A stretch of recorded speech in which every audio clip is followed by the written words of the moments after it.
சரியாக சொல்ல வேண்டுமானால் ருக்மணி கண்ணனின் மீது கொண்ட காதலைப் போல அர்ஜுனனை பற்றி கேள்வியுற்றே காதலிக்க தொடங்கிவிட்டாள் சுபத்திரை. அர்ஜுனனுக்கும் முறையே 4 மனைவிகளுக்கும் ஒவ்வொரு மகன்களாக மாவீரர்கள் 4 ஜனித்தனர். இவர்களில் 4 மட்டுமே அர்ஜுனனின் மகன்கள். இவர்களில் திரௌபதி மற்றும் சுபத்திரை மட்டுமே இந்திரபிரஸ்தம் வருவர். பல பேர் அர்ஜுனனின் மனைவிகள் என்று குறிப்பிட்டாலும் அதற்கான ஆதாரங்களோ இல்லை. அர்ஜுனனின் தவம் எப்படிப்பட்டதெனில், பாரதர்கள் சிறந்த வலிமை மிக்க கரங்களை கொண்ட பாண்டுவின் மகனான அர்ஜுனன் காற்றை மட்டுமே உண்டு வாழ்ந்தார்.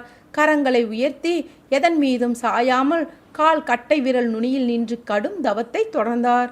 பிறகு பெரும் முனிவர்கள் அனைவரும் ஒன்று சேர்ந்து பினாகம் கொண்ட தேவனிடம், அதாவது சிவனிடம் சென்று குந்தியின் மகனான அர்ஜுனனோ கடும் தவம் குறித்து சொல்வதற்காக சென்றனர்.